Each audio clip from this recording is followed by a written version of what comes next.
shows or join .co.uk.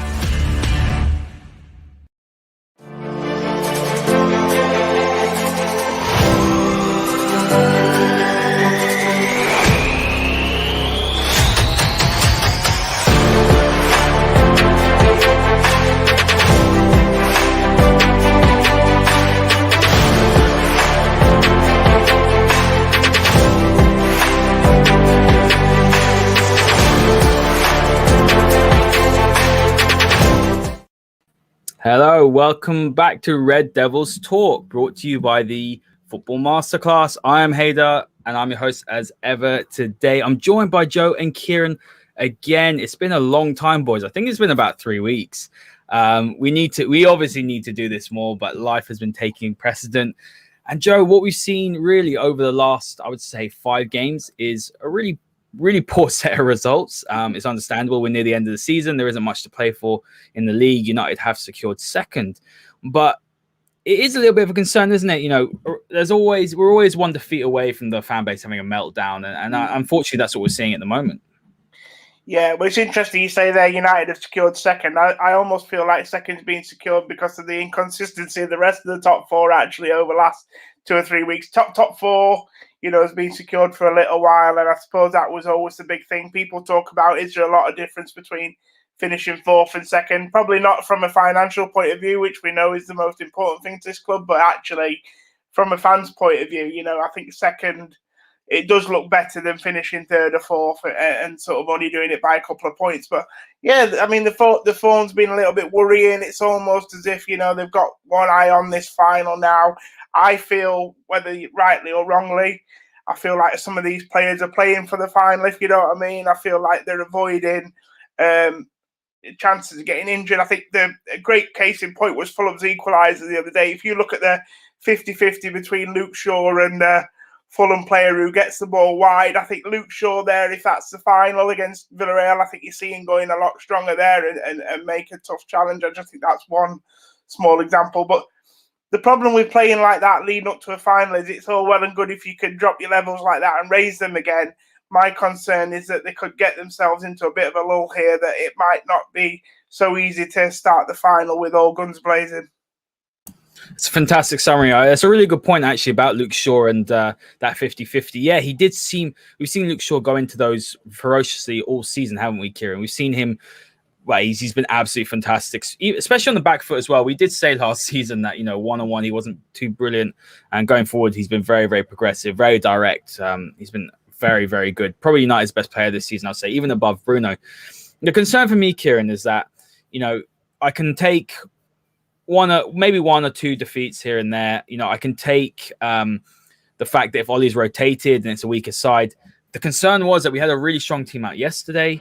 And another concern for me is that when you point these things out to the fan base, there's just a section of the fan base that gets so defensive about it. It's really, really odd.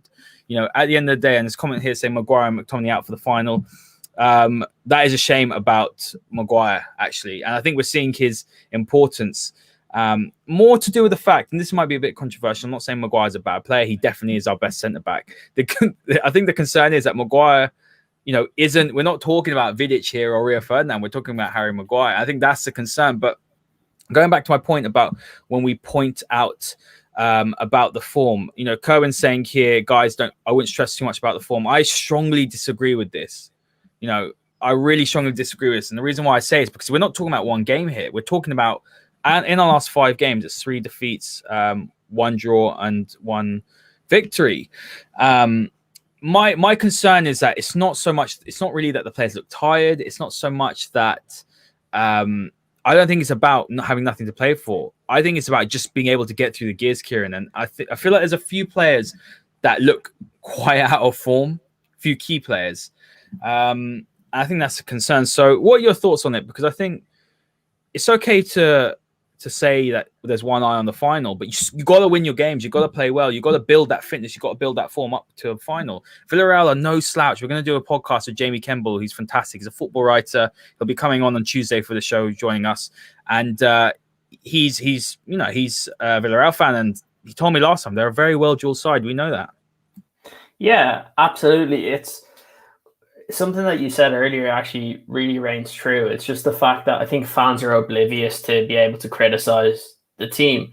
You look at some of the players that we've had, like even yesterday, Pogba had a very poor game, yet nobody wants to criticize. Rashford was terrible when he came on and has been very, very poor for probably the best part of 7 or 8 weeks now. And could that be the amount of toll because he probably is carrying a couple of injuries? Maybe. But look, at the end of the day, like you said, you can't just kind of, I guess, skip into a final in bad form, because if you do that, then if Villarreal come and attack you early on, the players aren't going to be able to adjust, and that's a big issue. Like, I've been a little bit kind of annoyed over the last few performances, mainly because you haven't seen that kind of drive from the team. And I know Joe says that we got second because of other teams, and that's probably what annoys me the most. Is the fact is you had 4 games to win 1 to secure second place, and you had to get second place by Chelsea beating Leicester, and not what you could have done. You had Leicester. Look, I understand why they played this kind of the second team against Leicester. Completely agreed with it. Expected to lose that game, but then you come up against Liverpool. Players didn't look like they really tried in that game because they just assumed everything was done, and then Liverpool were able to smash them. And then that was bad. But then you play against Fulham, and like, you're playing at home the first time the crowd's there, and you can't beat a team that already knows they're relegated, that's not playing their best 11 because some of the players aren't going to be there next season. And Scott Parker says before the game, they're not playing because they're not going to be here with us next year. And yet we still can only draw 1-1 with them. It's really poor. It's not like you're coming into this game playing. I know we played Leicester and Liverpool, but it's not like you're coming in, you played Man City twice, you played Chelsea. You're going to be playing Fulham and Wolves the 2 games beforehand. Those 2 games should have been games where you could have got that confidence up and got the players playing in good form. But we just look like we're going to limp into this final. And look, Ciaran, I want to bring this fantastic points. I want to bring up this comment here from Average saying, can be said about City, they have nothing to play for. While that's correct, yes, technically they have nothing to play for. But it's like one of the comments here saying, it's about mentality. Now, the very best sides, Sir Alex's sides, why does City have nothing to play for? Because they've wrapped up the league. So they can go and put out a team like that. This is a point, and they've got the Champions League. We used to lose games back in the season. I remember when we lost to West Ham, and this is when Tevez was there. We'd already wrapped up the league, and obviously they stayed up, and we got Carlos Tevez. But this is a point, when we compare it to that, Sir Alex could do that because why? Because he'd already won the biggest trophy possible. Where I'm coming from, I agree. Look, at the end of the day, in the scheme of things, does it matter to the end result? No, it doesn't. We still finish second. I'll tell you where it matters. It's about building that mentality for this team. It's about this team can't just turn it on like that. That's what I'm trying to say. There's not enough quality. Good enough. Yeah, there's not enough quality to just go, right, we play poorly, but then you know what?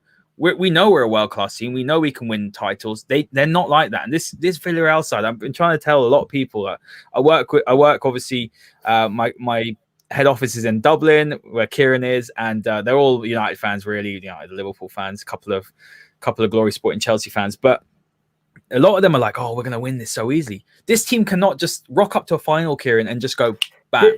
This Villarreal team just beat Sevilla 4-0 in the La Liga, and we've seen the quality that Sevilla have on that team.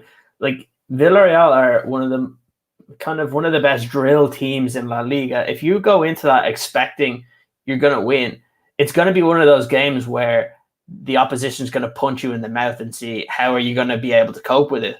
And the problem that I have is knowing the way we play is without the likes of Maguire, possibly McTominay.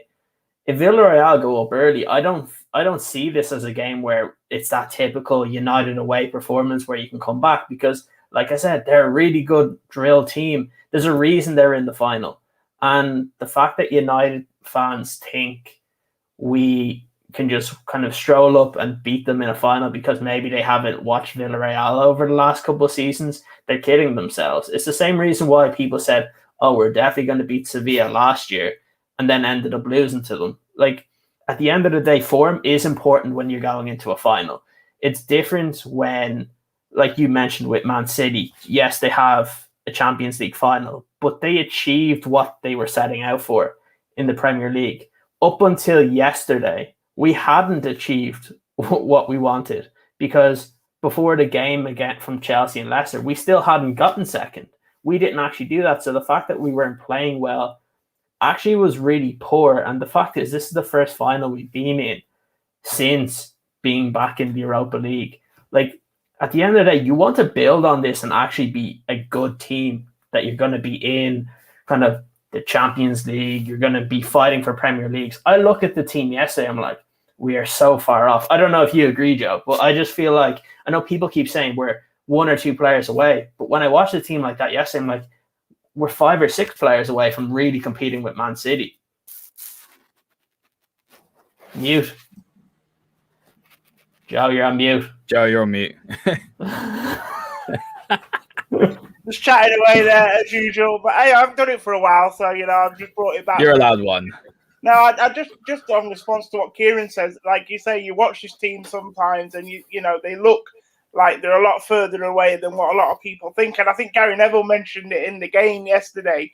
You can watch this team for 10 minutes in a game, and sometimes they look like 1 or 2 players, and they'll be fine next year. They'll be able to mount a challenge, and then you watch them and for another 10 minutes, and they look a million miles away. Like Ciaran says, 5 to 6 players. They literally are a team who play in moments, which I think is something that you've said as well, Haider. But I've got to be honest with you, the most worrying thing about this form for me is that back line, and I don't think the back line is going to change too much now before that final. I just don't see Harry Maguire making it.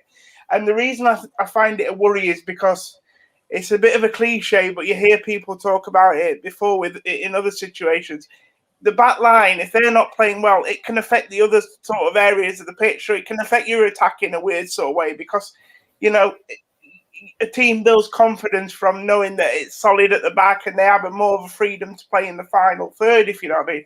Especially that the players that we've got in the final third, people like Bruno, Rashford, Pogba, they're all risk takers. And if they're worried about what's going on at the back, they're going to be sort of more afraid to take these risks that what their game's based on. And I think you lose something from them players as well then. So I'm sure we'll talk a bit more of the back line as we go on. Let's talk about it now, Joe. Let's talk about it now. So I'm going to read out this comment here from Cohen saying, on a serious note, our backline shape is all over the place, and you can see how much Maguire occupies because it seems easier to run at the defense. And another question here was regarding who we think will be in the back line. Let's go through who we think the starting 11 will be, because Mimic's asking who's starting the starting keeper, and we are going to talk about the keepers today. We'll start with you, Joe, and then Ciaran will go to you as well. We'll go through each position. So let's start with the goalkeeper, Joe.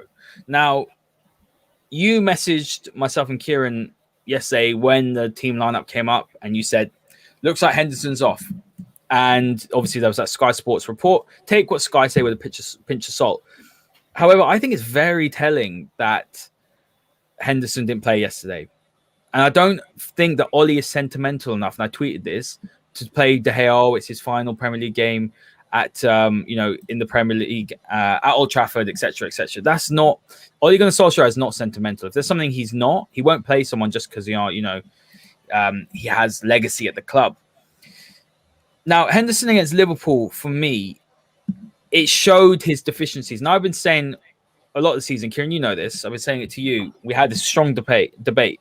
While I don't think David De Gea is the answer either, I really don't, because you see that when he's in that back line, Joe, you see that he's much more reserved coming off his line. That's what Henderson does very well. He's very commanding. He'll make mistakes, but he will go and sweep up.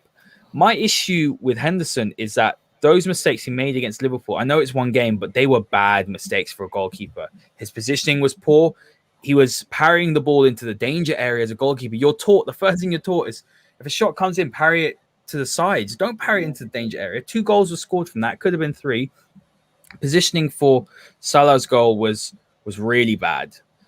And people say, oh, well, it's one game. But this is what it takes at the highest level. You know, you play a bad game like that, you could lose it. Ben Foster did the same thing. Do you remember? Yeah, He was for Man United when he was looking really good, had an awful game. That was it. Fergie binned him. So where are you sitting on the goalkeeper position? I think United have got a problem because they've got 3 goalkeepers, it's including Romero, on over 600k a week. And you could argue that not one of them really are like I would say the right keeper for Manchester United. So I've gone through an array of emotions with the goalkeeper, not just this season, but just in the last few weeks. I think you won't be able to remember, but when we did a show way back at the start of the season, I did say that this could become a problem for United, having like 2 number ones on their bench, because, 2 number ones, obviously 1 on the bench, because you can't.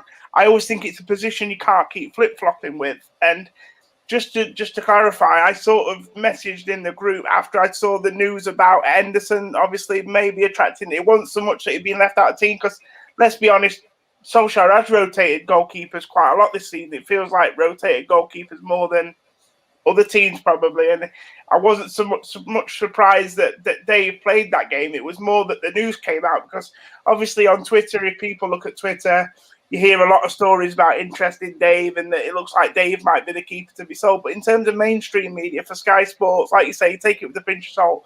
But for them to come out and, an interesting part that they put on the bottom of that headline said about his future in balance, his future's in the balance, which I thought was quite an interesting sort of terminology to use. And the timing of it, just after the team had been released as well, almost made me wonder whether there'd been some sort of row between Henderson and Ollie, sort of a little bit like Van Nistelrooy before the 2005 League Cup final, if you know what I mean. I wondered if there'd been something in that. But in terms of the goalkeeper that starts for the game and the final, I think after his semi-final performance, that second leg, I think Dave was always going to play the final anyway for me. It wasn't necessarily about who was number 1 or number 2. I just thought Dave obviously played his part in that game, obviously, to get us to the final, and therefore I thought Ollie would obviously reward him with it. But it's a really interesting situation now going into the summer, because if you'd have asked me this question even last week or maybe even yesterday morning, I'd have been pretty sure that David De Gea would have been the keeper that they'd have been looking to let go this summer. But actually, after yesterday and some of the way that the news has been reported around it, and some of the sort of stories that have come out, it sort of made me sort of second guess myself a little bit. So I'm not sure. Like I said in the group chat, though, the biggest thing that I have with this, and the biggest thing that I find strange about it all, is that you gave Dean Henderson a 6-year contract just before the summer. 120k a week as well. He's on more than a lot of goalkeepers around Europe. Yeah, exactly. And I think for me, that sort of sent the signal out that United saw him as a long-term number 1. So for there to be a U-turn now, it's quite strange. But I'm with you. I was disappointed in the Liverpool game. The spill. I suppose anyone could do that, but actually the 4th goal was the most worrying one for me, actually, when Salah was sort of in 1-on-1, because his position in there, I don't know whether he realised, but it was awful for that goal. And he not only did he not come out, but by staying on his line, he also left half the goal available for Salah to aim at. Yeah, fantastic points. And Ciaran, where are you sitting on this? Look, I think Ollie's a massive fan of David De Gea.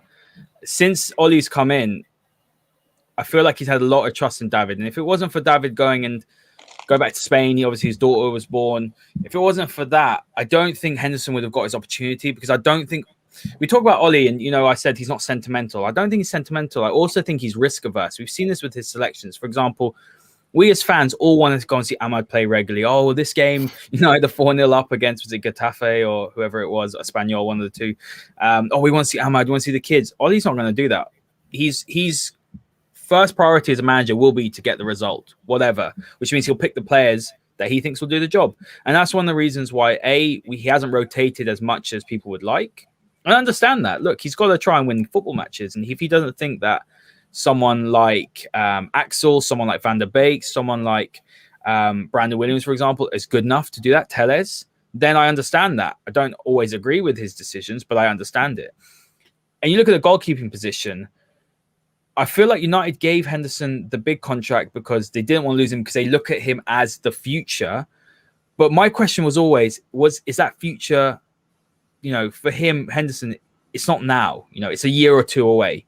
I said he always should have gone away on loan. He didn't want to. And I kind of respect Henderson for that. I respect him for wanting to come back and fight for his place. One of the problems I've had is that, you hear the reports coming out, and you do hear this about Henderson, is that if he doesn't get the number one spot, then the issue is that, he'll want to leave. You hear this a lot, don't you?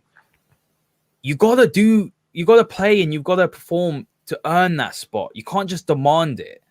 Now, I love the confidence, but you have to show that you've got it. And in against the biggest rivals, he showed that he's not ready yet.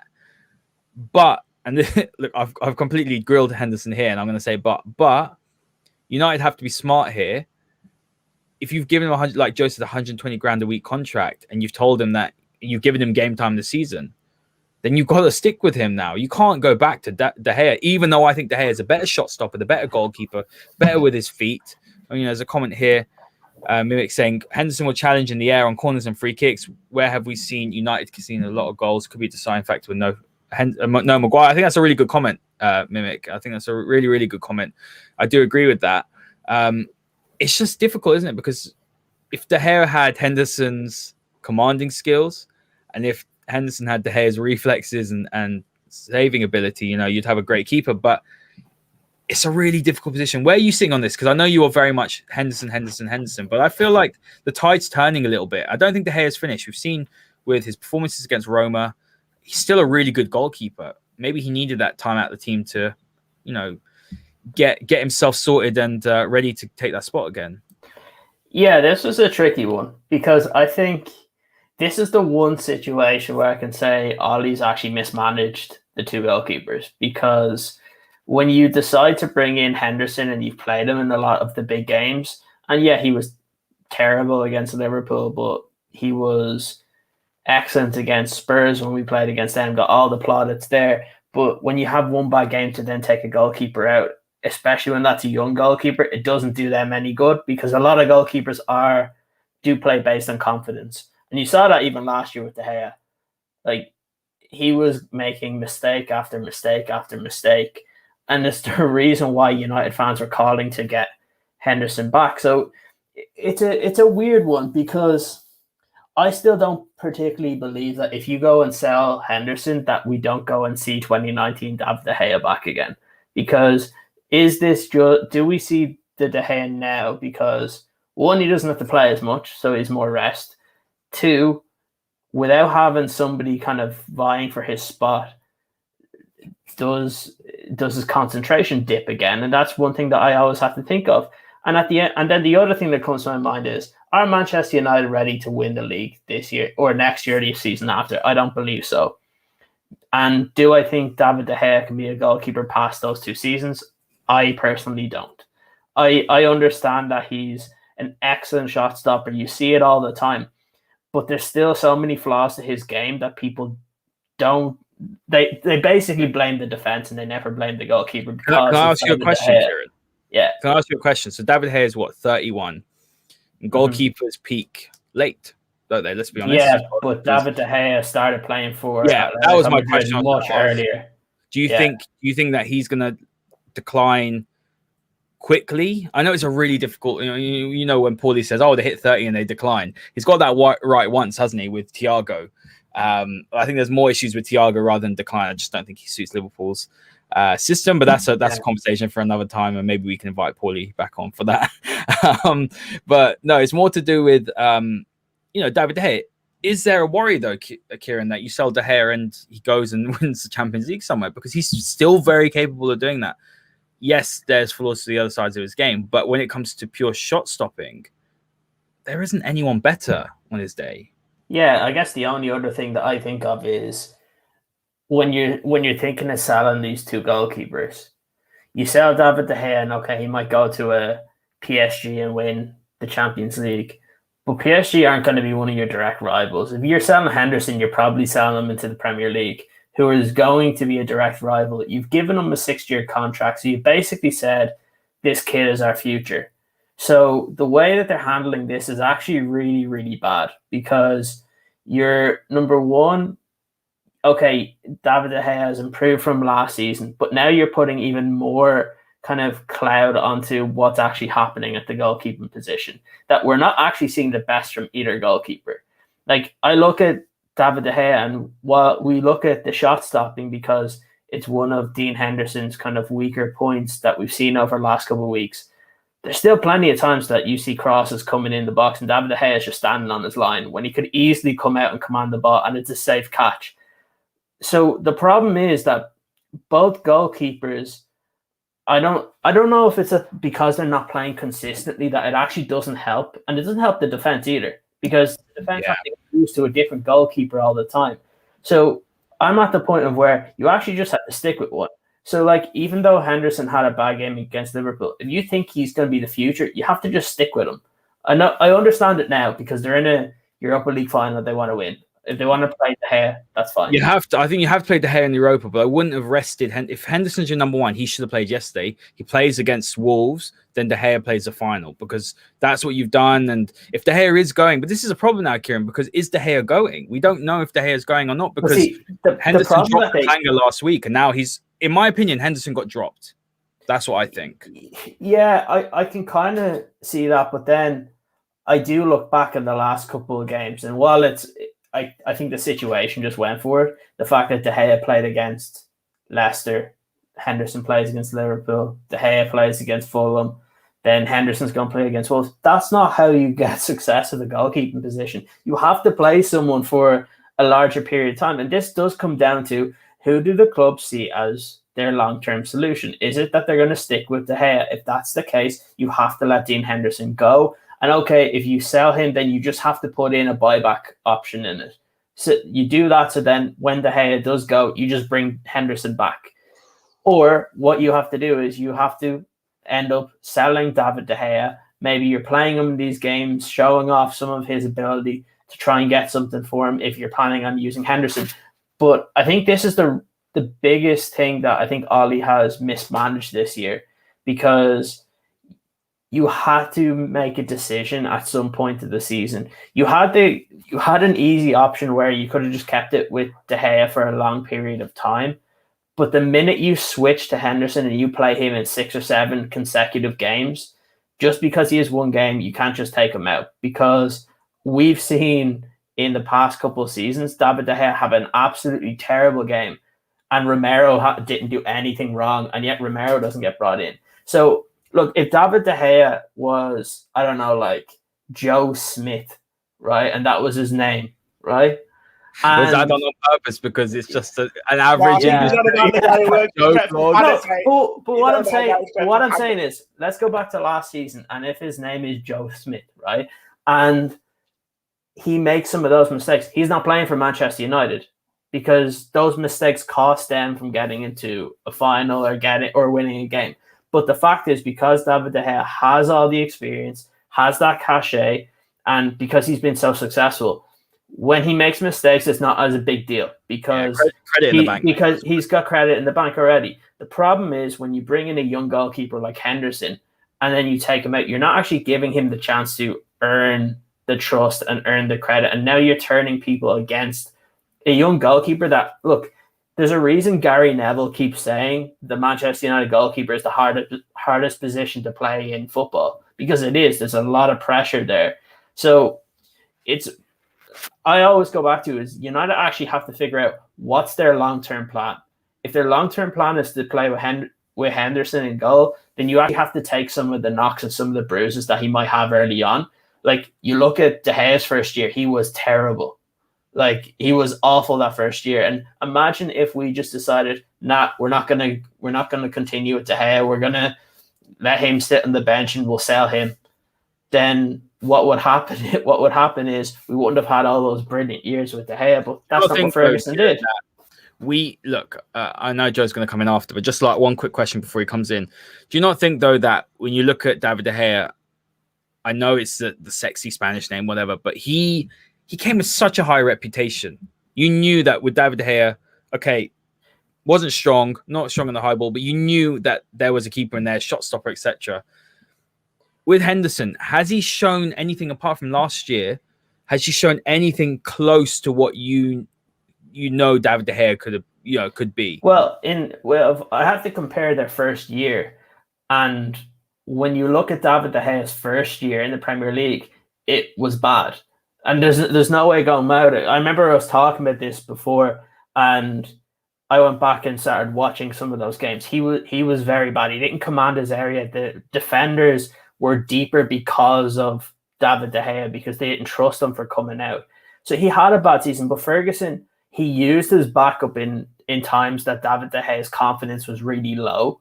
But then he played him in bigger games, because what he wanted to do was to build it up, because he knew there was a goalkeeper in there. United have given Henderson a 6-year deal, so they think there's a goalkeeper in there. So they needed to do the same thing. And dropping a player because he has one bad game, the management style isn't good, especially when you have Fulham and Wolves that, look, if you lose the games, it doesn't matter. It's the reason why I think that Ollie has kind of mismanaged this situation. It's actually put more doubt going into the summer than should have been there, where I don't think people are talking about it and they're just waiting to see what happens in the summer. But now you're going to have people talking about it. You have Sky Sports now putting up an article, probably because they heard that Henderson was on the bench 2 hours before the game, and they put up the article because of that. So it's a real tricky one. I just think that whatever way they decided to do this, I think it was completely wrong. And it goes back to what Joe said at the start of the season. Having two guys that want to be number one, well, it may help one, because I always say kind of iron sharpens iron. We saw that with Luke Shaw. But with the goalkeeper position, at some point of the season, you have to pick who your number one option is. And if you don't do that, you leave yourself in doubt, and you leave yourself in a situation that we're currently in now. Yeah. Just to back up what Ciaran said there, I remember I think it might have been Dave's first season or first season, I think, where his form was so bad that he got dropped. I think Anders Lindegaard came in for a few games, didn't he? And we're talking about Anders Lindegaard here, not a goalkeeper who had the same reputation as a Dean Henderson or a De Gea coming in for Dean Henderson, if you know what I mean. So, it's tricky, but I just think a few points on this. The rumours coming out about the next two games is that Dean will start against Wolves for the final game, and Dave will start the final. That just muddies the water even more, doesn't it? I think by the time you get to the end of the season, will we still be any wiser? I'm not sure. But then United not being decisive, there's nothing new there really, is there, to be honest? It sort of runs through the club, the lack of decisiveness in all aspects of how we run the football club. And just to say as well, I don't really sort of subscribe to this worry about De Gea going to another club and winning the Champions League, because I think if that happens, it won't be because of De Gea solely. I think if he goes to another club and they win the Champions League, that'll probably be because they're more ready to win the Champions League than what we are, obviously. I think if we were going to win the Champions League with De Gea, we'd have probably done it between 2014 and 17 if it was to do with the goalkeeper, because for me, in those years, he was the best goalkeeper in the world. So if a goalkeeper can take you to a Champions League win, regardless of how you're doing domestically, I think that would have been the time. But yeah, I just think it was always going to get this messy for me, to be honest. I think I sort of saw it at the beginning of the season. I also saw with someone like Dean Henderson as well, he wasn't going to be someone who's going to sit on the bench quietly. He's not a Sergio Romero. He's not. The only thing I will say about dropping Dean, and I take on board everything Ciaran says, and I think it's absolutely spot on in terms of we can't forget he's a young goalkeeper. It's a really difficult position. But I think the times when you've seen Dean prosper the most is when he's been on the receiving end of some tough love. You remember a couple of times last season when he made mistakes. Chris Wilder was always keen to come out and sort of publicly criticise him within the media. Now, I don't think that's Ollie's style. But maybe Ollie's way of doing that is by saying, look, you're going to miss this game. And that's his way of trying to be tough on Dean. And he thinks that might work. Whether that happens or not, whether that comes to fruition, only time will tell. We'll have to see. But I do remember Chris Wilder a lot of times last season when Dean had, well, not a lot of times, he didn't have many poor games, but the odd game when Dean did play poorly, Chris would come out. I remember one against Liverpool specifically when he made a mistake for Sheffield United at Bramall Lane against Liverpool. Chris Wilder was very keen to sort of come out and say, you know, that's not good enough. If he wants to be Man United goalkeeper, he's going to have to do better than that. And I just wonder whether this is Ollie's way of being tough with him. Although, actually, I'd probably preferred Ollie to maybe come out again after Liverpool and put it on Dean a bit more that way rather than leave him out the team, because that can do other damaging things like Ciaran mentioned. Yeah, the final thing I'm going to say on this before we move on, Ciaran, do you have anything else to say? No. That's very much. You look like you were saying. No, what I would like to say is, you know, there's a couple of comments here. We're saying, you know, things like, problem is De Gea's massive wages. You can't get rid. That's a big problem. The other problem is that, you know, you were saying should have loaned Henderson. He didn't want to go on loan, and that was the problem. The club should have decided then, in my opinion, that, look, we knew we had an issue with David De Gea, and we had an issue with Romero. Like, this is so controversial, but and I said this the other day to someone. I said both De Gea and Henderson haven't been convincing. Romero never really let United down. Is he a top tier goalkeeper? No, but the point is that you've gone and stung your second goalkeeper to bring back Henderson. So if they were going to do that and Henderson didn't want to be number 2, then you should have put him as number 1 straight away at the beginning of the season. That's what you should have done. Because the problem is you've got Romero who's pissed off. You've got De Gea who's not 100% happy either and probably is angling for a move back, but he knows he probably won't be able to get one. Then you've got Henderson as well, who's annoyed because he's come back to try and be number 1 and he hasn't played for pretty much the whole season. Came in when De Gea was out. Did some really good things, by the way. I don't want to, you know, look past that. The Spurs game, he was absolutely fantastic. So you've got 3 goalkeepers who are actually unhappy. Really, if the club was serious, this is going to sound really crazy. Just sell all 3. Go and get 1 elite top goalkeeper. I'm talking Oblak, people like that. And I know it sounds crazy. Look, it's just FIFA. This is just my opinion because I don't think any of them are convincing. I don't think David De Gea is convincing if you want to pay at the back. I think Henderson's a couple of years away. I really do. Remember this, guys, and Ciaran makes a good point. Gary Neville said that Man United goalkeeper is the hardest position. It's because historically you have absolutely nothing to do all game. You're standing there literally like trying to keep warm, and then you've got to be turned on. You've got to be smart. You've got to be, you know, switched on, and you've got to make those saves when they come. And Henderson looked incredible against Sheffield United. Why? Because he was busy all game. He was saving 12, 13 shots a game. But United is a different prospect. Why do you think so many goalkeepers since Peter Schmeichel failed? We didn't replace Schmeichel till we brought in a 30-plus Van der Sar. You know, and people said Van der Sar was finished all of this. So it's a really difficult position. Fergie had so many misses at goalkeeper. You think about Bozza and all the others, Fabian Barthez, so many Tim Howard was rubbish. Roy Carroll was rubbish. Ciaran, sorry, I know he's Irish. Rubbish goalkeepers. Neil Bishop needs to get his gloves ready. Northern Irish. He might be in for a run. Sorry, Ciaran, Northern Irish. You're obviously a Republican.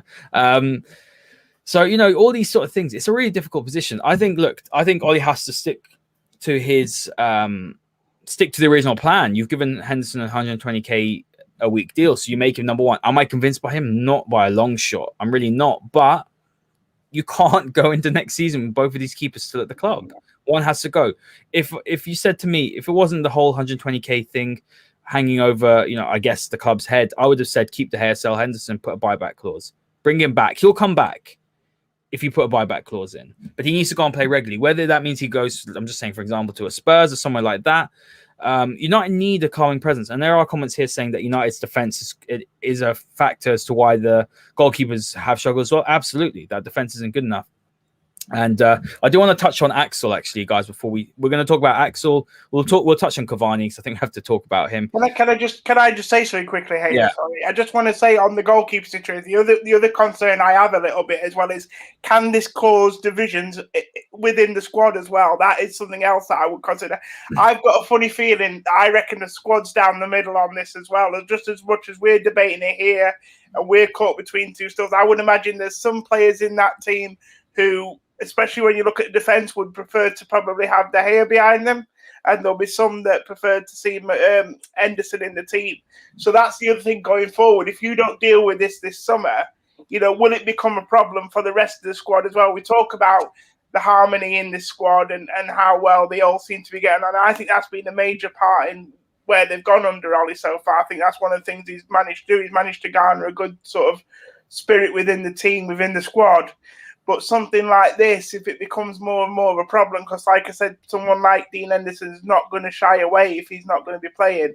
Will it start to cause problems for the squad? And that's what I would worry about as well. The interesting one there, though, wasn't there stories, whatever it was, 2 months ago, 3 months ago, that the squad wanted Henderson to start playing? Yeah.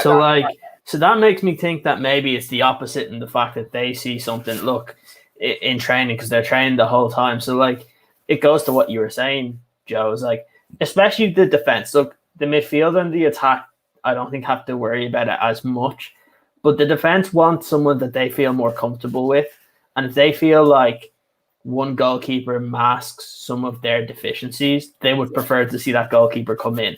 And unfortunately, the way our defense plays right now, the style that Henderson brings, where he is that more combative goalkeeper, you're just going to have more of those defenders wanting him to play because it kind of helps them. Now, that doesn't mean that if we get reinforcements in the summer in the defense, that maybe it then means David De Gea suits it more. And this is the biggest problem that we have. The planning of this just wasn't good enough. I agree with you, Haider. If you're planning on Dean Henderson playing for the future, you probably should have sold David De Gea last year and made Dean Henderson the top goalkeeper and Romero number 2. Now you're at the point of you don't know who to sell. And you've got 3 goalkeepers. It's a big problem. It's a problem. And what I do want to add to that, Ciaran, as well, is that, it's a good point about who the goalkeeper is. Cheers, Larry. Great show. Good show. The issue I find is that, again, you look at the defense, but let's say Varane came in. There's a comment that, Ciaran, you know quite a bit about Varane, but let's say Varane comes in. Varane's quick. He's good on the ball. He's commanding, I would say. He's not Ramos commanding. He's more commanding than Lindelof is. So let's say Varane comes in.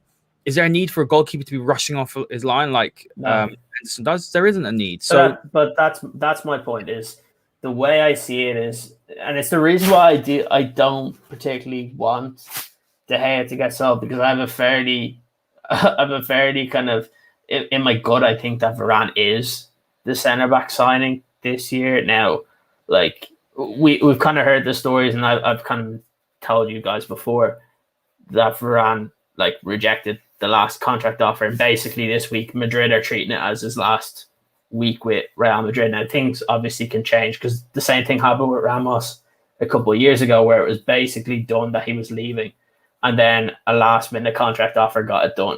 So that could happen again. But I feel like if Varane's the player you bring in, you probably would prefer to have De Gea, because you don't need, because Varane's good enough to kind of mask Maguire's lack of pace, and Maguire is good enough for some of Varane's deficiencies, but those two actually would work very well together. And then you probably want a better shot stopper. But then if we brought in someone like Pau Torres, that is the other option, or Botman, then you actually want Dean Henderson in goal. So that's why this is a big issue, that you probably have to sort out who you're signing as a centre back first in order to do this. And this is the biggest problem, because I've said it before.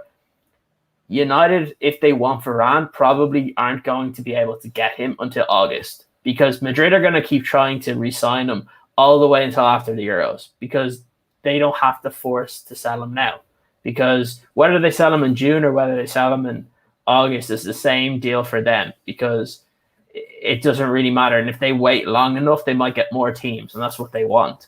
So the biggest problem for United is, are they willing to wait for the possibility to sign Varane? If that's the case, I think what they'll do is they will sell Dean Henderson. And maybe that's why some of the reports have been coming out that maybe it could be going, that maybe there is stuff that's moving. But from what kind of we've seen and what we've heard in Spain is the fact that I don't think anything is sorted yet with Varane, even though the Mark have come out and said he hasn't signed the contract. It's still the point that nobody actually knows what's going to happen there until he actually gets sold, because there's a lot of people in Real Madrid that really like Varane and saw him as their captain after Ramos. And it's a really tricky one. Yeah, you heard today as well, Ciaran, that Varane's agent is very pally with Matt Judge, really close to Matt Judge. Apparently, that's How reliable that is, I don't know. I'm just relaying it. I've always said I think if Varane leaves, he goes to Manchester United. United have showed enough interest over the past 6 or 7 years. They've tried to sign him on 3 separate occasions. While he's at Madrid, and also before he left, I think it was Lyon, where he went to Madrid from. So you can tell that United have always wanted him. Like you said, the stories came out that his agent gets on well. That wouldn't surprise me considering the amount of times United have tried to buy him. So it's just been Madrid have constantly rejected every offer that's gone for Varane. But now they don't really have much of a choice because they keep rejecting. And at some point, they're probably going to have to sell.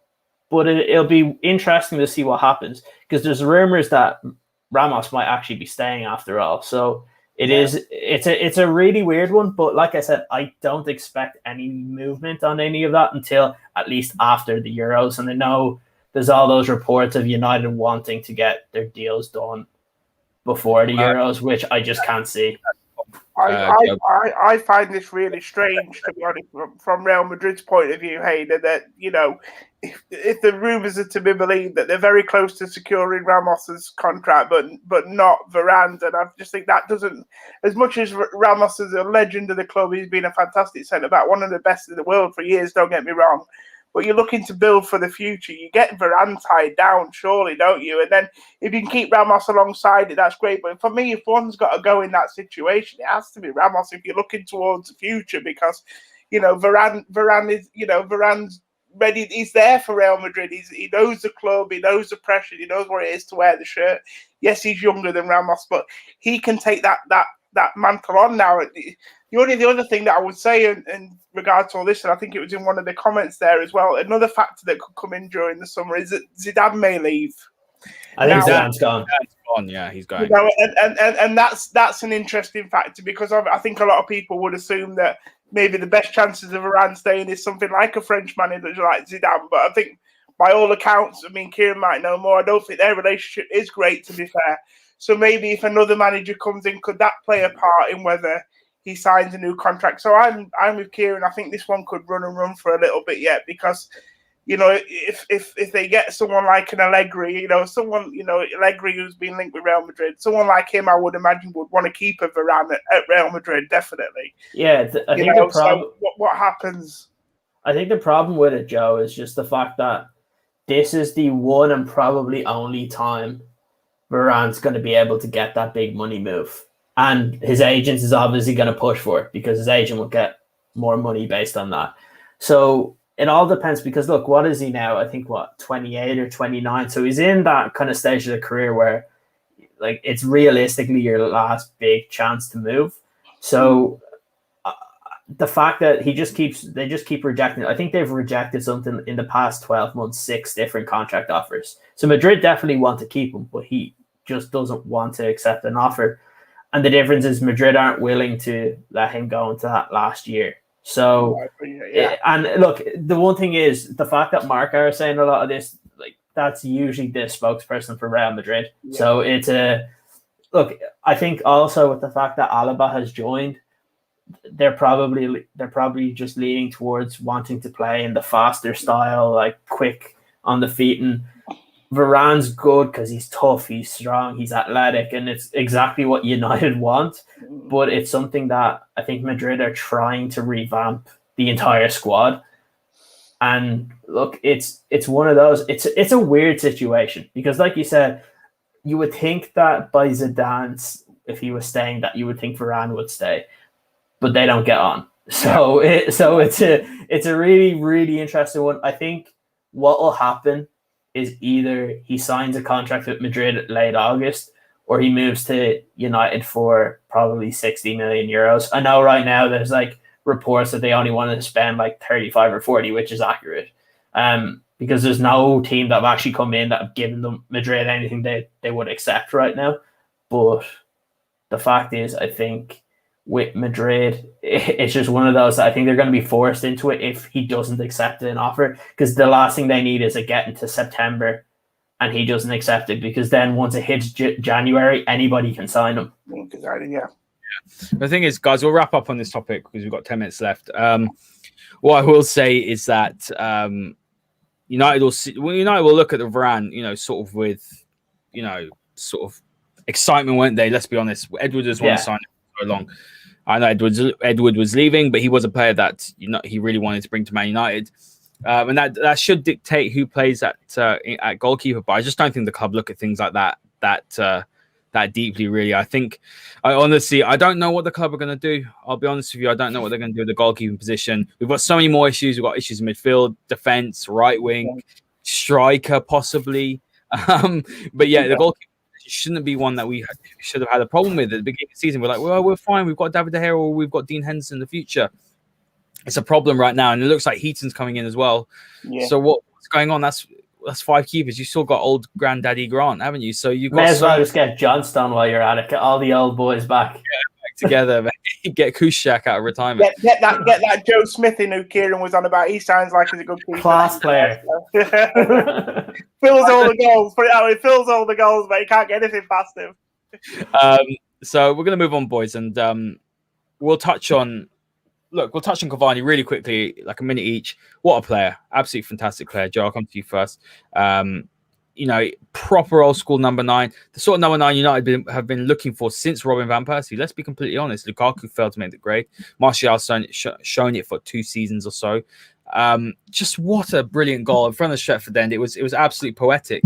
The thing is, though, is that you look at... sorry, I'm just reading one of the comments. Always talking about Fabrizio Romano. Let's be honest. Romano said that Sancho was signed. Let's be honest. Sancho, he said Sancho was signing. He didn't sign. So let's just, Fabrizio knows you put his name in anything and it's made him who he is today. So let's just, not believe everything that Fabrizio said. It's not gospel. I have to say that because look, I'm bored of the transfer market. I don't want to. We're talking about it today because we're talking about it from more of a how is it going to fit into the team point of view. But I don't think fans should expect, Joe, really big signings. The reason why I want to talk about Cavani is we've seen Harry Kane wants to leave. We're not signing Kane. I did say, though, that, and I said to you boys, and I also tweeted it, it would be very Man United to go and sign Kane and Sancho and not fix the defense.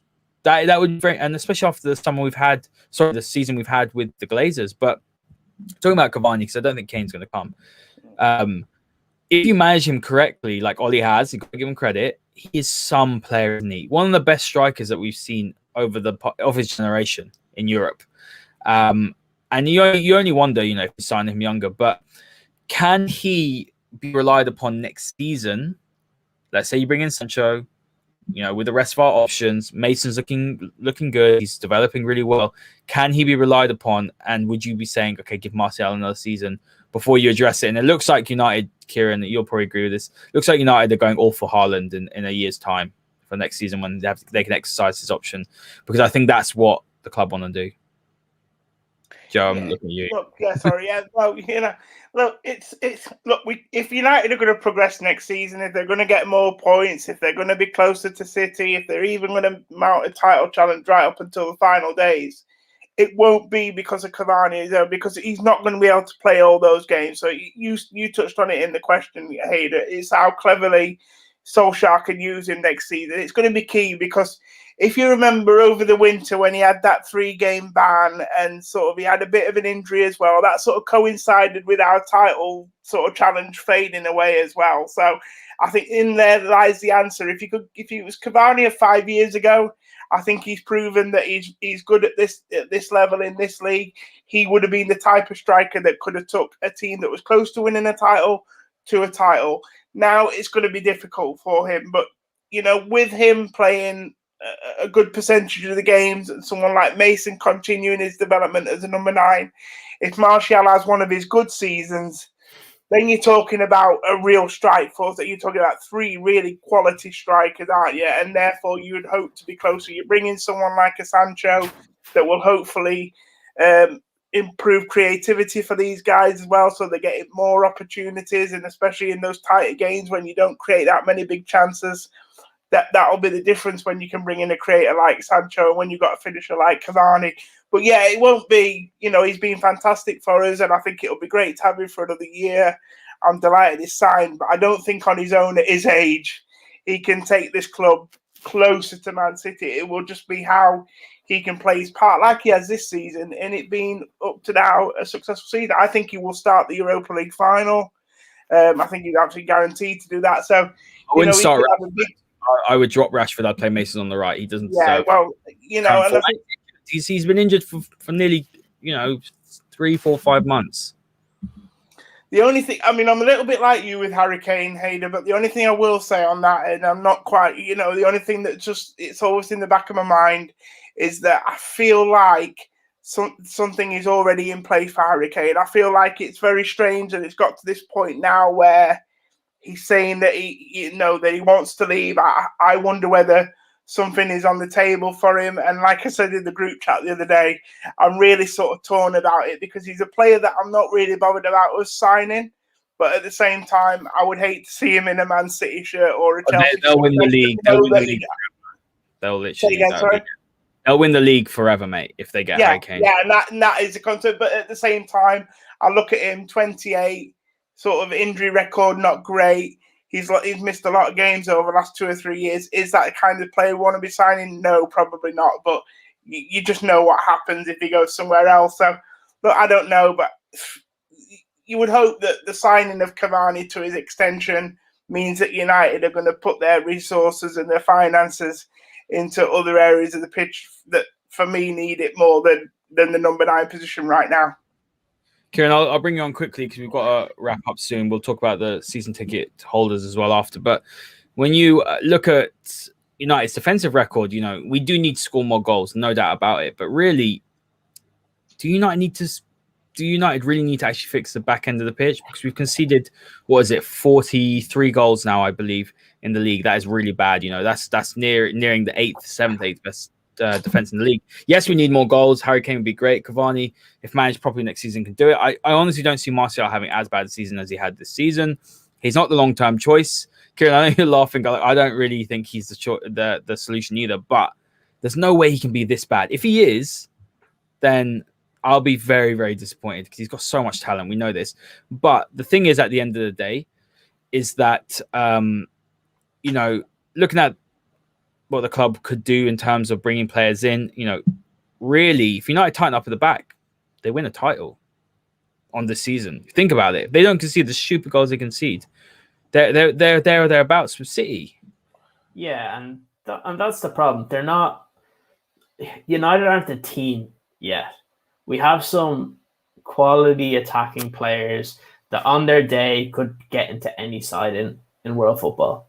The problem is those attacking players on other days can look woeful. And you look at Man City and you don't really see that.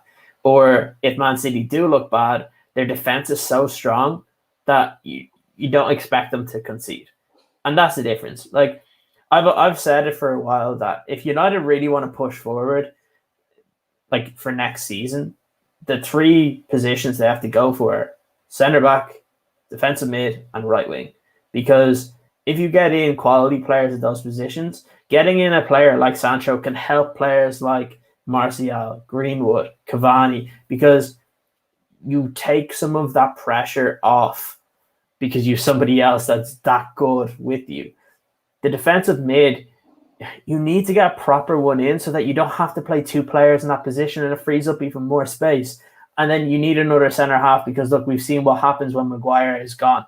You need another captain back there that you can use. And that's why I keep saying that if you get someone like Varane, at least you have someone that has that cachet, played in every single game you can possibly think of, has played in World Cup finals, has played in Champions League finals, knows what he has to do. It's a tricky one. I think it's a good thing that we've brought back Cavani because the way it works out, if you do re-sign Pogba, he's probably playing on that kind of left role, which means you're probably not playing that kind of front 3 that we saw at the start of the season. So you're rotating Rashford, Cavani, Greenwood, and Martial, which gives them a load of rest. And also you might be resting if you did bring in a Sancho as well. So you can kind of bring them in and out, which means you may not get as many injuries. But the only way United are going to push forward is if that defense tightens up. If it doesn't, it doesn't matter who you bring in up front. You can bring in Haaland, you can bring in Kane, you can bring in Sancho. You're still going to lose games because your defense is terrible. Because we've seen time after time again, the same goal being conceded maybe not every single game, but every few games. It's the same thing. If I didn't watch a game for United and I saw that the opposition scored, I would say it's either a corner or it's gone across to the back post where Wan-Bissaka hasn't picked up his man, or it's someone has made a mistake where someone's got in behind. It's the same goals that we concede every single time. So United need to be able to try and fix that. Is it the players not good enough? Is it the coaching? I think it's a mixture of both. I do think though, as a coaching team, they look. I think set pieces are the one where you need to spend more time on the training ground. You will have to. It's difficult to fix that during the season. It's still a problem. I'm not saying it's not. Anyone that says it's because we've had 2 games a week, it's just nonsense, because it's got nothing to do with that. We've been doing this since the first game of the season, but the coaching staff haven't resolved it. That's an issue. Now you can talk about the players. The biggest problem, Ciaran, at set pieces isn't necessarily even the goalkeeper. The biggest problem is it's a hybrid of man marking with zone, which is normal, by the way. It's not when the United aren't doing anything different to what anyone else is doing. The issue is that one, I don't think there's enough commanding players in there. Maguire is probably the only one. And again, I don't think he's the best commanding at the back. Yeah. He can't do it by himself. And 2, Ciaran, it's the same mistakes, which suggests to me, 1, concentration, but 2, there's something wrong with the way that the instructions are being translated from coaching staff player. And that needs to be resolved. Yeah, I also think there's a lack of want when it comes to defending in this team, because you only have to look at the Leicester game and see what Rashford did to know, okay, the defenders, okay, you look at Lindelof, you look at Maguire, look at Shaw, they put their head on the line, they go in and try and clear it. But there's still 7 or 8 other players in that box that literally they're too passive when it comes to defending corners and defending free kicks. And the problem is, if one player is like that and they lose their man, suddenly they score because that guy gets in front of somebody else and they get that kind of extra yard of space to get a better jump than one of our kind of defenders if they're standing still. And that's the biggest problem. Like, you need to have players back there that are willing to basically put their head out there to try and win the ball and clear it. I think the problem is there's a lot of our attacking or midfield players that take that for granted and think all they have to do is stand in the box and get in front of a player to defend a corner or a free kick. And it doesn't work. And that's a big problem. And so it's a mixture of the coaching staff. But I think it's also a mixture of the team. You have to have players that want to do it. I see McTominay wants to do it. He's one that sticks his head in. But you look at when Fred's in the box, he doesn't even want to pick up a man. You look at the likes of Rashford or Martial when they're back there. They don't want to pick up a guy. They just stand still and they hope that the ball doesn't come to them, or they try and do your kind of tactical foul in the box that gets them away with it. But you look at some of the better teams over a course of time. I look at even our last championship team with Ferguson. One of the key members in defending corners was Robin van Persie. Like, that's the problem that we have, is in terms of to defend corners and to defend free kicks, it doesn't take your back line and your goalkeeper. It takes all 11 players in order to do that properly. And if one player doesn't do their job, the opposition can score. And that's the issue that I think we have in those. They're definitely correctable.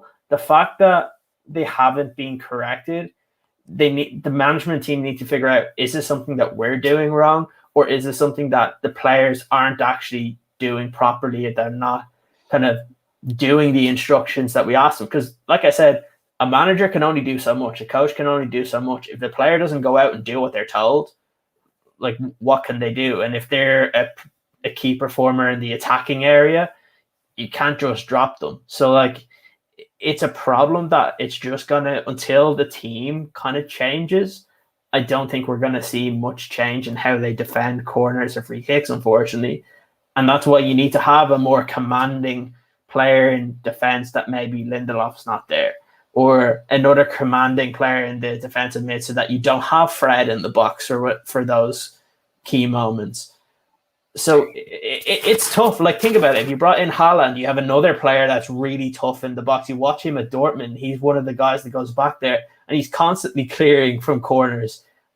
Like, it's just one of those. It is a mentality, and the problem is I don't think the team have that, and we see it. Some of the mentality that they have, look, it's been fine when the fans haven't been there. They've come back from being behind, but they still don't. I still don't think they have what it takes to go all the way and win. And just the defense of corners and free kicks is kind of a small kind of point on that. That if you don't have that elite mentality to want to do everything right to the even smallest detail, you won't win. Because we always say it, like, the margins in professional football now are so small that if you make one mistake or if you lose focus for a second, that could be the difference between winning and losing. The other thing as well, is that, let me just address this. Someone's saying here that Sancho is Chelsea bid 80 million for Sancho. That's just nonsense. Why are you listening to Goal? And also, can I just say, I can't stand Ronan Murphy at it again, mate. Yeah, but the other thing I want to say is that Matt Judge is not in charge of the money. It's not to do with him. He just goes and negotiates. This is the other thing about the fan base. We need to direct the attention to the right people. People talk about Matt Judge as if he's the one sitting there saying, yes, we're going to sign this player. He goes in. If the Glazers turn around to him and say, you've got 60 million to spend on Sancho, what can he do? He has to go in and try and negotiate that down to 60. So this is a problem. This is why the Glazers are clever. Because, and I'm going to go into Glazers now. And at the end of the day, we're not after Mendes. We're not going to buy Mendes, the left back. I'm pretty sure he got injured and he's done his ACL or something like that. Harry Kane, look, Sancho, I'm more confident about Sancho than anything. I can see Sancho and then nothing else this summer. Same. Everything's pointing towards Sancho. All the reports, you talk to anyone, Sancho to United. What I will say, though, about Matt Judge, and we'll go on to Glazers, Joe. Sorry, I'm cutting you off, but we need to wrap up soon. We'll go on to Glazers, because at the end of the day, the Glazers do this. They put people in positions, people like Ed Woodward. Ed Woodward is terrible, don't get me wrong. But they're doing what the Glazers want them to do. Matt Judge is there. Richard Arnold, they are the face of the Glazers. So look, I've blocked Goal because they're one of the worst outlets out there. Seriously, they're awful. Don't believe everything you read. At the end of the day, United are after Sancho. They want a striker, but they're not going to get Harry Kane because they don't have the money to do that. They want Varane. Ciaran knows someone that his cousin works in Spain as a journalist. So at the end of the day, he's the one who's feeding some good information. But what I will say, Joe, is we're going to talk about the Glazers quickly before we go. There's such a raging, just pathetic, childish debate going on Twitter. I just want to address it because I just think it's unfair on people that have gone to go and see watch United yesterday or who are season ticket holders. I would love to be a season ticket holder. I haven't been able to go regularly for a long, long time. Talking when I was younger, I'm moving to Dublin as well. Me and Ciaran will try and go to games, but it's just not possible for me. But, the fact there's people saying to season ticket holders, give up your ticket and that will change. That's one of the worst things to do, in my opinion, Joe. The reason why I say that is because you'd rather there were fans who were going to go and then make the noise towards the Glazers than, with all due respect, have fans. And there's people that come to the stadium who aren't fans, and they're from the UK and they're from around the world, who essentially just come for the experience. And at the end of the day, they'll go to the mega store, they'll go and spend a lot of money. You'd rather have people going to the stadium week in, week out who want the Glazers out. And that's where you do your talking. The commercial revenue is the issue. This is where you hit the Glazers, not the match day revenue. The match day revenue from 10 years ago was 5 million more than what it's been now. They've frozen the season ticket prices, Joe. So there's no way that they've had no match day revenue for 2 years, mate, and they're on about signing Jadon Sancho and Rafael Varane this season. They're not worried about match day revenue, mate. It's nothing to do with match day revenue. It's an issue because it obviously 110 million off your balance sheet's a problem. But my opinion on this is those season ticket holders have every right to go and do that. You can go and watch United week in, week out. You still got to support the team. You got to support the lads. That's still the most important thing. So my view on this is go and renew your season ticket. There's no problem with that. And then go there and make your voices heard. What needs to happen, those that are going week in, week out need to go and step out, and do these walkouts and things like that. That's the powerful thing. Not this nonsense of, okay, well, don't renew your season ticket because there's 700 million Man United fans. There's literally a waiting list. We all know this. When I applied last season for my season ticket, you pay, was it a couple £100 and you literally go to the front of the queue, don't you? You put down that fee that gets you further forward. There's so many people that are happy to do that. I mean, that in itself is wrong, isn't it? You think about it. The Glazers are making extra. I never even thought about that. And at the time, I was like, a couple of hundred to do that, but that's the reality. So, Joe, where are you sitting on this? Because obviously you're a season ticket holder. Well, first of all, mate, I'm not the person to come to about Twitter trends, so I really wish I hadn't got this question, to be honest, mate. I wish I'd have had Ciaran's question before, or talk a little bit about transfers. But yeah, no, look, at the end of the day, I find this a real sensitive issue, Haider, because one, nobody's got any right to tell anybody how to spend their money, what to do, anything like that. On a base core level, that's how this all starts. And then two, you know, there'll be people out there who are leading these Glazer out campaigns who want to say that they're proper Reds and things like that. Will be supporting Manchester United without even knowing it, Haider. They are sponsored.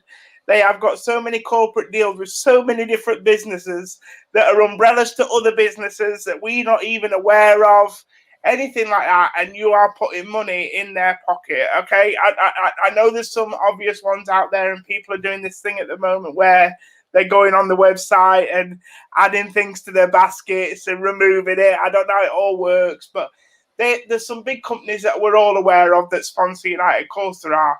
But there will be a lot of little sort of capillaries that come off of those businesses and sponsorships that belong to these bigger companies or feed these bigger companies in a way, and that is feeding United. So nobody can be as pure as to say, I'm not giving them anything else, Ada, because subconsciously sometimes you're giving money without even realising. There have been people at the protest the other week wearing a Man United shirt, something as simple as that. Well, you're there protesting against the Glazers, but you've got a Man United shirt on or some sort of merchandise you'll have bought from the club.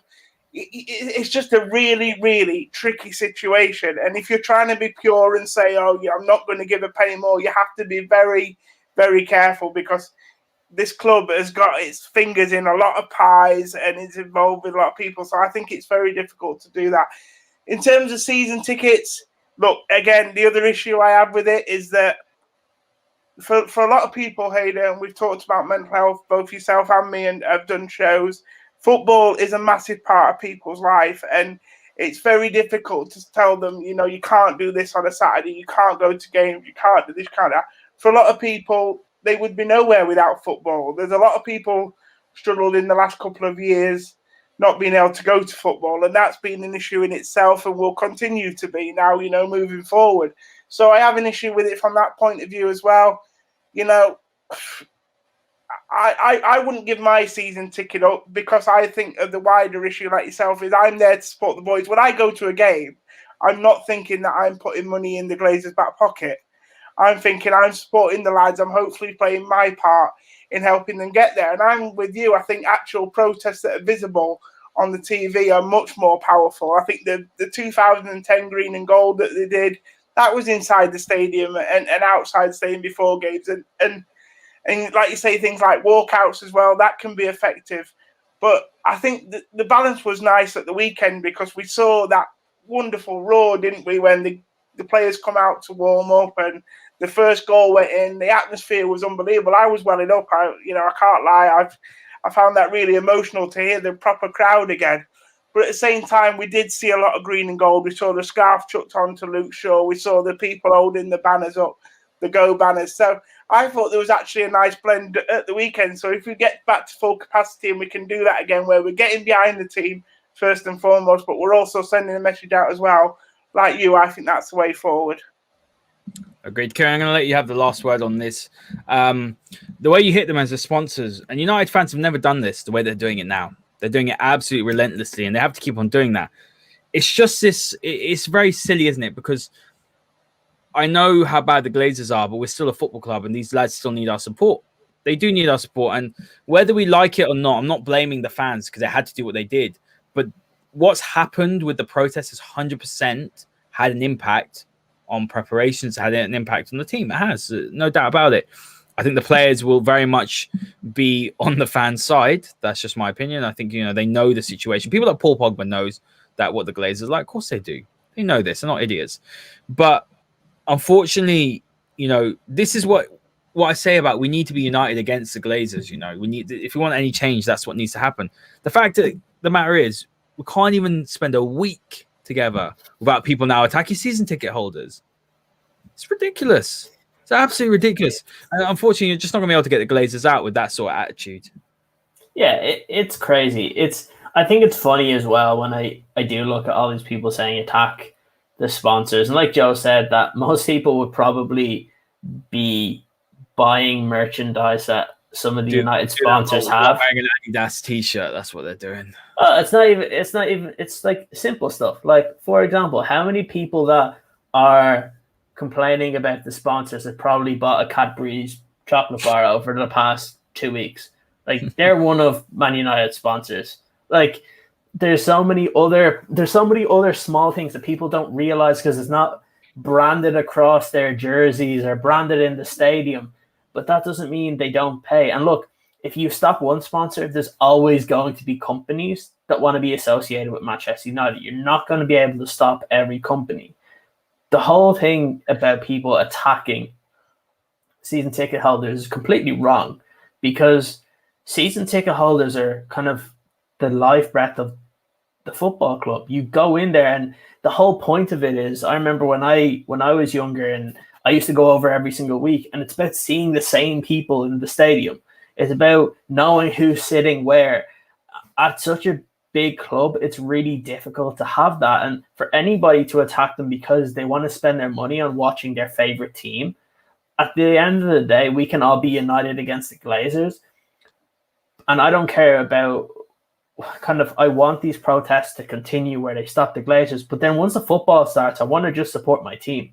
Like, if I was going over to a game, I'd be all for protesting before the game. But then once the game's about to start, I want to go in there and watch the team, because it's not the players' fault that all this is happening.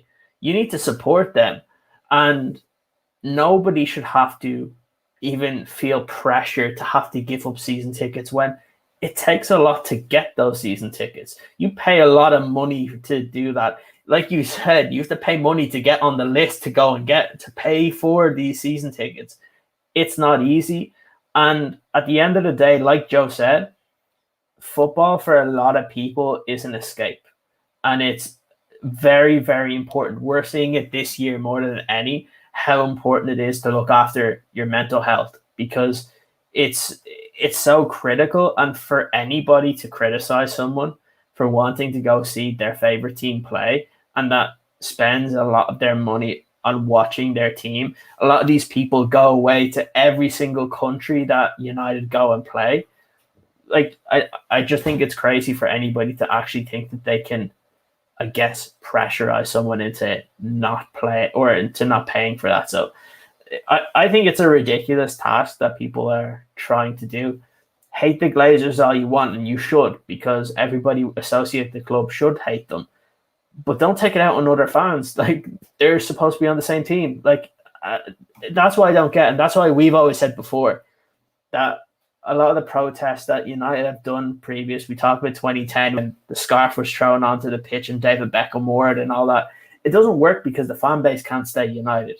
Like, it's the difference between us and Liverpool. You look at Liverpool's fans when they were trying to get their owners out. They stayed united, and they were protesting all the time. Nobody was left out to dry. And yeah, it's so very funny that our team is called Manchester United, and yet the fans can't stay united together on one of the key issues around our club. It's ridiculous.